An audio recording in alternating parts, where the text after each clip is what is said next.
ಮೊದಲಂತೆ ಈ ವಿಷಯಕ್ಕೆ ಸಂಬಂಧಪಟ್ಟಂಗೆ ಏನು ಮಾಡ್ತೀವಿ ನಾವು 3 ಹಂತದಲ್ಲಿ ಚಟುವಟಿಕೆಗಳನ್ನ ಮಾಡ್ತೀವಿ. ಮೊದಲನೇ ಹಂತ ಯಾವುದು? ಅರಿವು.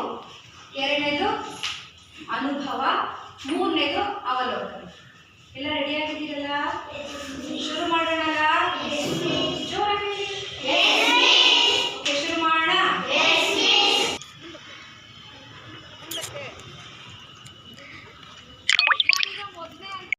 ಏನು ಮಾಡ್ತಾ ಇದ್ದೀವಿ? ಹಂತ 1ಕ್ಕೆ ಸಂಬಂಧಪಟ್ಟಂಗೆ ಅರಿವು ಎನ್ನುವಂಥ ಚಟುವಟಿಕೆಯನ್ನು ಮಾಡ್ತಾ ಇದ್ದೀವಿ. ಆ ಚಟುವಟಿಕೆಗೆ ಸಂಬಂಧಪಟ್ಟಂಗೆ ಇನ್ನೊಂದಷ್ಟು ಮಿಂಚುಪಟ್ಟಿಗಳಿವೆ. ಆ ಮಿಂಚುಪಟ್ಟಿಗಳಲ್ಲಿ ಏನೇನು ಕೊಟ್ಟಿದ್ದಾರೆ ಅನ್ನೋದನ್ನ ಏನು ಮಾಡಬೇಕು? ನೀವು ಓದ್ಕೊಂಡು ನಿಮ್ಮ ಗುಂಪಿನಲ್ಲೇ ಚರ್ಚೆ ಮಾಡಬೇಕು. ಚರ್ಚೆ ಮಾಡಿ ಆ ವಿಷಯಕ್ಕೆ ಸಂಬಂಧಪಟ್ಟಂಗೆ ಪ್ರತಿ ಗುಂಪಿನಿಂದ ಇಬ್ಬಿಬ್ರು ಮಾತಾಡಬೇಕು. ಅರ್ಥ ಆಯ್ತಲ್ಲ? ಮಾಡ್ತೀರಲ್ಲ? ಮೊದಲನೇ ಗುಂಪಿಗೆ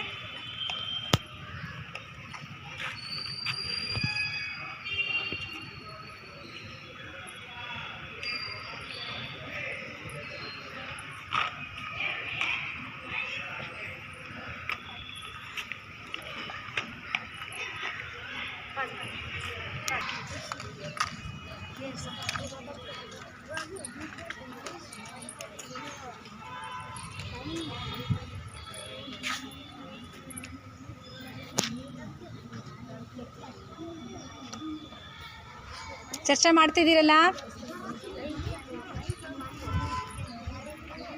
ನೀವು ಚರ್ಚೆ ಮಾಡ್ತಾ ಇದ್ದೀರಾ? ನೀವು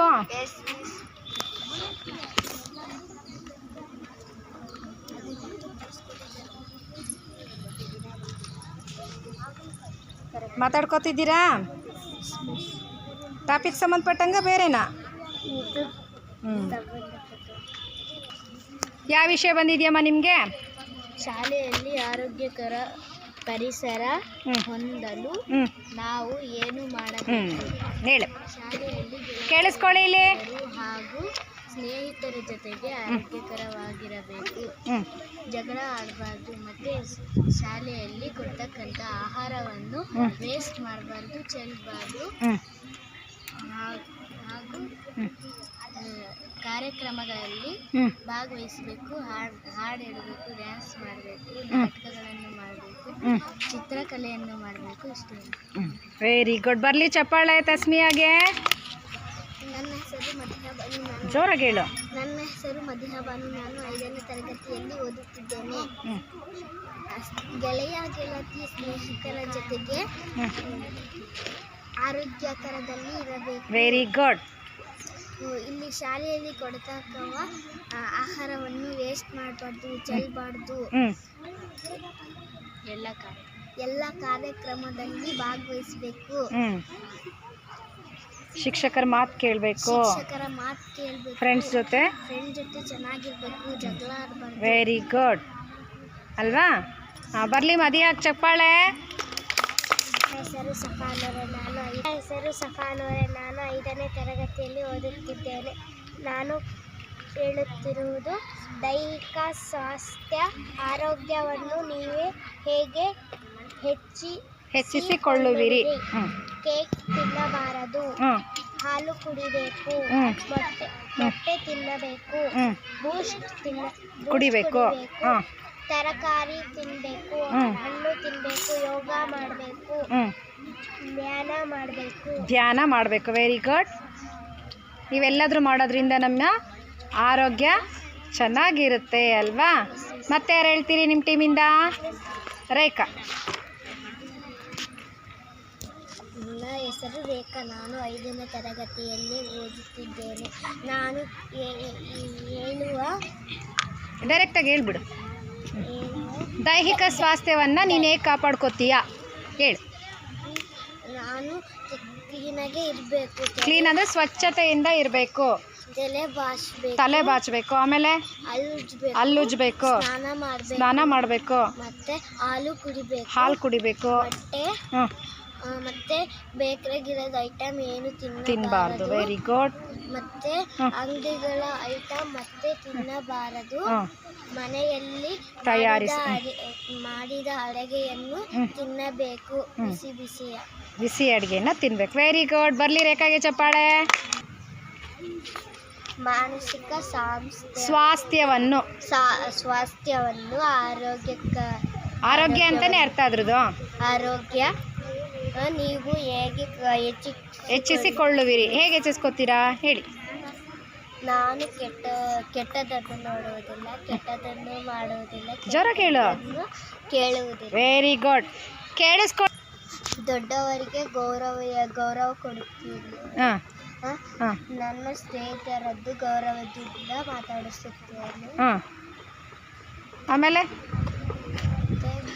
ಯಾರಿಗೂ ತುಂಟಾಟದಿಂದ ಯಾರಿಗೂ ನೋವು ಉಂಟು ಮಾಡಲ್ಲ. Very good. ನೋಡಿ ಮತ್ತೆ ಅಣ್ಣ ತಮ್ಮ ಅಕ್ಕ ತಂಗಿ ಅಂತ ಎಲ್ಲರೂ ನೋಡ್ತೀಯಾ. Very good. ಮತ್ತೆ ಯಾರು ಹೇಳ್ತೀರಾ ಈ ಟೀಮಿಂದ? ಅನುಷಾ ಇಲ್ವಾ? ಬರ್ಲಿ ಶರಾವತಿಗೆ ಚಪ್ಪಾಳೆ. ನನ್ನ ಹೆಸರು ಗುರುದತ್ತ. ನಾನು 5ನೇ ತರಗತಿಯಲ್ಲಿ ಓದುತ್ತಿದ್ದೇನೆ.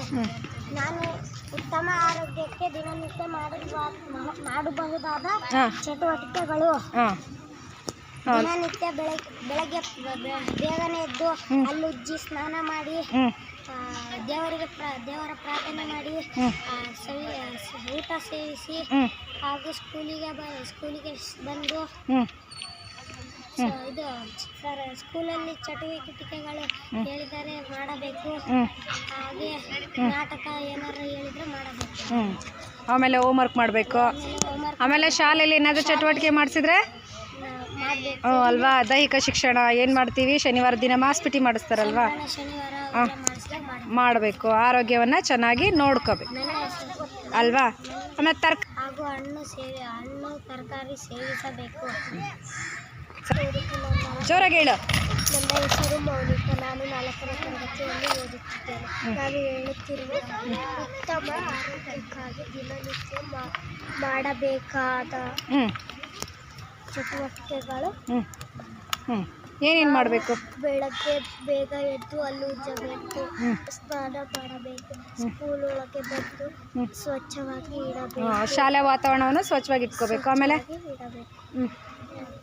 ಮತ್ತೆ ಹಣ್ಣು ತಿನ್ನಬೇಕು, ಹಣ್ಣು ತಿನ್ನಬೇಕು, ಆರೋಗ್ಯಕ್ಕಾಗಿ ಹಣ್ಣು ಎಲ್ಲ ತಿನ್ನಬೇಕು.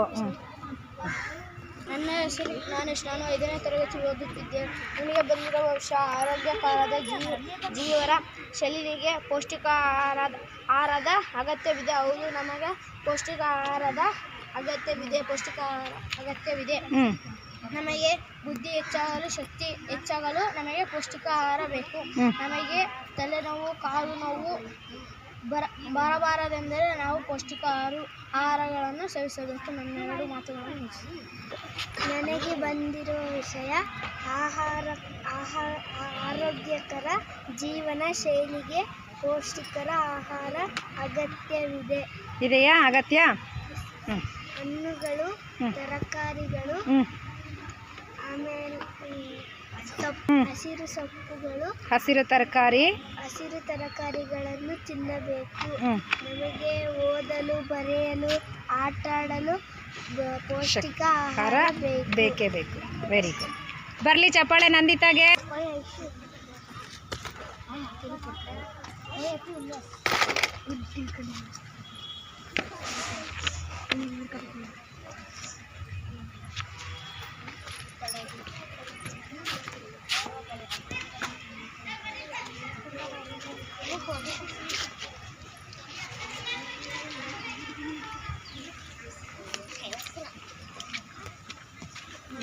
ಈಗ ನಾವು ಮೊದಲನೇ ಹಂತವನ್ನು ಮುಗಿಸಿದ್ವಿ.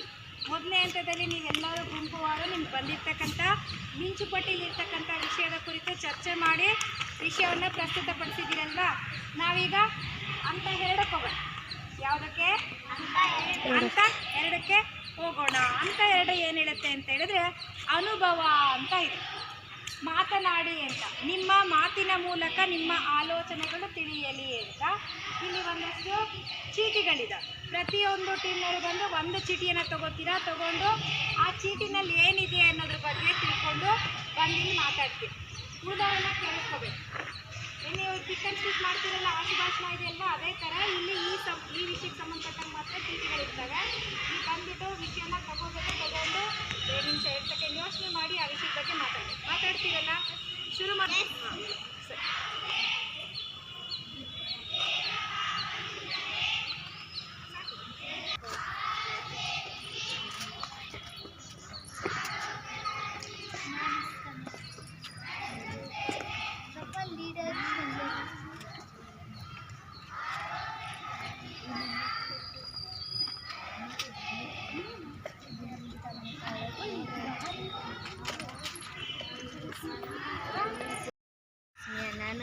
ತರಗತಿಯಲ್ಲಿ. ನನ್ನ ಹೆಸರು ತಸ್ಮಿಯಾ. ನಾನು 5ನೇ ತರಗತಿಯಲ್ಲಿ ಓದುತ್ತಿದ್ದೇನೆ. ನನಗೆ ಬಂದಿರುವ ವಿಷಯ ನಿಮ್ಮ ಒಟ್ಟು ಆರೋಗ್ಯಕ್ಕೆ ಮಾನಸಿಕ ಆರೋಗ್ಯದ ಪಾತ್ರ ಮಹತ್ವದ್ದಾಗಿದೆ. ನಮ್ಮ ಮೈಂಡ್ ಚೆನ್ನಾಗಿರಬೇಕು, ಶಕ್ತಿಯುತವಾಗಿರಬೇಕು, ಮನಸ್ಸು ಚೆನ್ನಾಗಿರಬೇಕು, ಬುದ್ಧಿ ಇರಬೇಕು. ಮನಸ್ಸು ಚೆನ್ನಾಗಿದ್ರೆ ಎಲ್ಲನೂ ಚೆನ್ನಾಗಿರುತ್ತೆ. ಒಟ್ಟಾರೆ ಆರೋಗ್ಯವಾಗಿರ್ಬೇಕಂದ್ರೆ ಏನಾಗಬೇಕು? ಮನಸ್ಸು ಚೆನ್ನಾಗಿ, ಒಳ್ಳೆ ಆಲೋಚನೆಗಳಿರ್ಬೇಕಲ್ವಾ? ಕೆಟ್ಟ ಆಲೋಚನೆ ಮಾಡಿದ್ರೆ ಕೆಟ್ಟ ಕೆಲಸನೇ ಮಾಡ್ತೀವಿ. ಅದಕ್ಕೆ ಒಳ್ಳೆ ಆಲೋಚನೆಗಳನ್ನ ಮಾಡಬೇಕು. ಹೌದಲ್ಲ? ಎಸ್. ನಾನು 5ನೇ ತರಗತಿಯಲ್ಲಿ ಓದುತ್ತಿದ್ದೇನೆ. ಆರೋಗ್ಯಕರ ಆಹಾರ ಆರೋಗ್ಯಕರ ಮನಸ್ಸಿಗೆ ಮೂಲ. ಡ್ರಿಂಕ್ಸ್ ಮಾಡಬಾರದು. ಮನೆಗೆ ಬಂದು ಜಗಳ ಮಾಡಬಾರದು ಅಲ್ವಾ? ಡ್ರಿಂಕ್ಸ್ ಮಾಡಿದ್ರೆ ಮನೆಗೆ ಬಂದು ಜಗಳ ಮಾಡ್ತಾರಲ್ವಾ? ಬುದ್ಧಿ ಸ್ಥಿಮಿತದಲ್ಲಿ ಇರಲ್ಲ. ಆಮೇಲೆ ಒಳ್ಳೆಯದನ್ನು ಊಟ ಮಾಡಿದರೆ ನಮ್ಮ ಮನಸ್ಸು ಒಳ್ಳೇದ ಬಗ್ಗೆ ಯೋಚನೆ ಮಾಡುತ್ತೆ ಅಲ್ವಾ? ಒಳ್ಳೆ ಕೆಲಸವನ್ನ ಮಾಡ್ತೀವಿ. ಆಮೇಲೆ ಕೆಟ್ಟದ್ದು ಮನಸ್ಸಿನಂತೆ ಮಹಾದೇವ. Very good. ಹೆಸರು ನಂದಿತ. ನಾನು 5ನೇ ತರಗತಿಯಲ್ಲಿ ಓದುತ್ತಿದ್ದೇನೆ. ನನಗೆ ಬಂದಿರುವ ವಿಷಯ ಯೋಗ. ದೈಹಿಕ ಮತ್ತು ಮಾನಸಿಕ ಆರೋಗ್ಯಕ್ಕೆ ದಾರಿ. ನಾವು ಯೋಗವನ್ನು ಮಾಡಬೇಕು. ಯೋಗವನ್ನು ಮಾಡಿದರೆ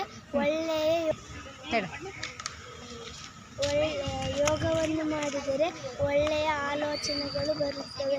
ಕೆಟ್ಟ ಕೆಲಸಗಳನ್ನು ಮಾಡಿದರೆ ಕೆಟ್ಟ ಆಲೋಚನೆಗಳು ಬರುತ್ತವೆ. ಹಾಗಾಗಿ ನಾವು ಒಳ್ಳೆಯ ಆಲೋಚನೆಗಳನ್ನು ಮಾಡಬೇಕು. ಅದಕ್ಕೆ ಯೋಗ ಹೆಲ್ಪ್ ಮಾಡುತ್ತೆ ಅಲ್ವಾ? ಯೋಗ ವೆರಿ ಗುಡ್. ತಮ್ಮ ಶಾಲೆಗಳು ಕಾಳಜಿಗಳನ್ನು ಹಂಚಿಕೊಳ್ಳಲು ಶಾಲೆಗಳು ಅವಕಾಶ ಒದಗಿಸಬೇಕು. ನಾವು ಬೆಳಗ್ಗೆ ಶಾಲೆಗೆ ಬಂದಾಗ ಬೆಳಗ್ಗೆ ಶಾಲೆಗೆ ಹೋದಾಗಿಂದ ಸಂಜೆ 5 ಗಂಟೆಗೆ ಬರುತ್ತೇನೆ. ಜಾಸ್ತಿ ಹೊತ್ತು ನನ್ನ ಟೀಚರ್ಸ್ ಆ್ಯಂಡ್ ಫ್ರೆಂಡ್ಸ್ ಜೊತೆಲೇ ಇರುತ್ತೇನೆ. ಅವರ ಜೊತೆಯಲ್ಲಿ ಆಟ ಪಾಠ ಎಲ್ಲ ಕೇಳಿ ನನ್ನ ಮನಸ್ಸಿನ ಕಾಳಜಿಯನ್ನು ಹೇಳಿಕೊಳ್ಳುತ್ತೇನೆ.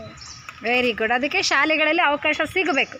ಫ್ರೆಂಡ್ಸು ನಿನ್ನ ಕಾಳಜಿಗಳನ್ನ ಕೇಳಬೇಕು, ಟೀಚರ್ಸು ಕೇಳಬೇಕಲ್ವಾ? ಒಟ್ಟು ಶಾಲೆಯಲ್ಲಿ ನಿಮ್ಮೆಲ್ಲರಿಗೂ ಅವಕಾಶ ಸಿಗಬೇಕು ಅಂತ. Very good.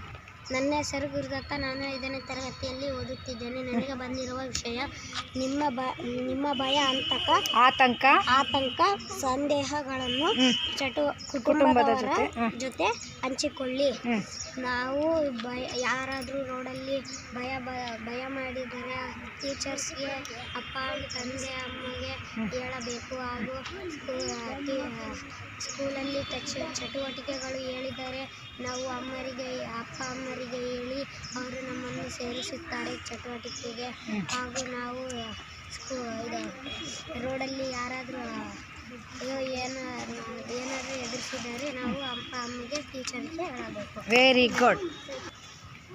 ಶಾಲೆಯಲ್ಲಿ ಯಾರು ಭಯ ಮಾಡಿದರೆ ಗುರುವಿಗೆ ಹೇಳಬೇಕು. Very good. ದಾರಿಯಲ್ಲಿ ಯಾರಾದರೂ ಭಯ ಮಾಡಿದರೆ ಅಪ್ಪ ಅಮ್ಮಗೆ ಹೇಳಬೇಕು.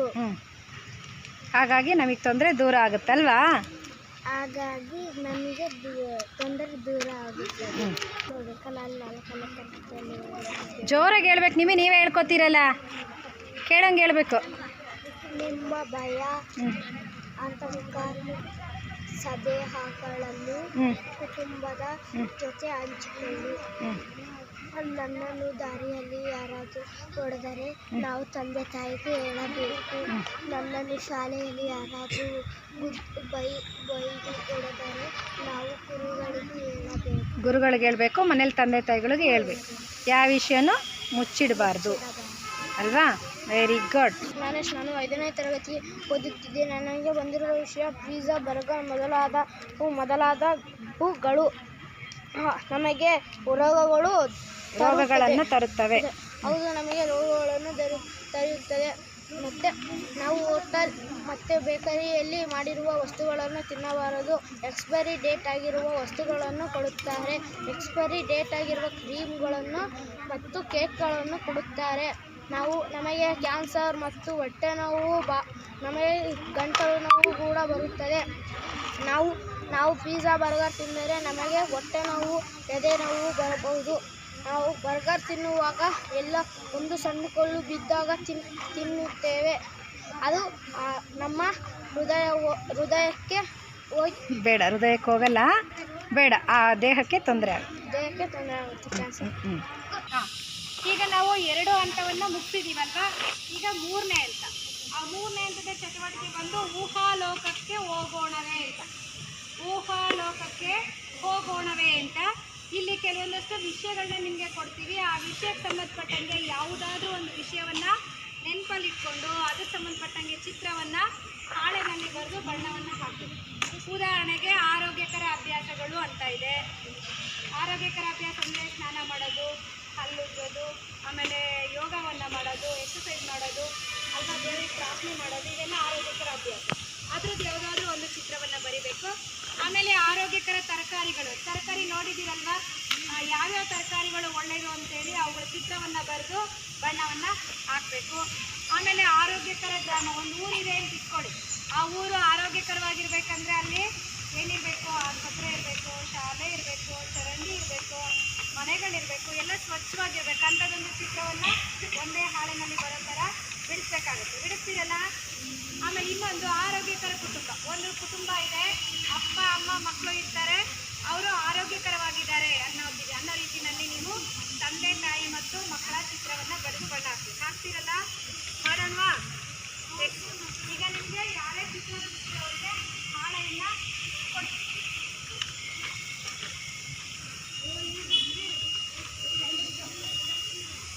ನೀರು ಬಿಟ್ಟು ನನಗೂ ಬಿಡ್ಸಕ್ಕೆ ಇಷ್ಟ ಇದೆ ಅಂದರೆ ಬಿಡಿಸ್ತೀವಿ.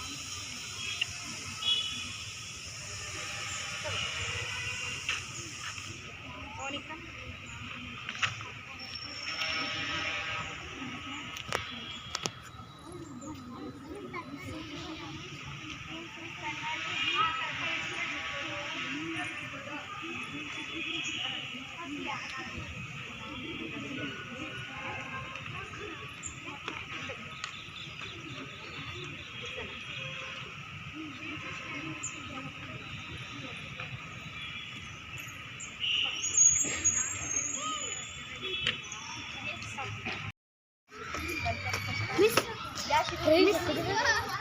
ಇದಕ್ಕೆ ವೈಟ್ ಹಂಗೆ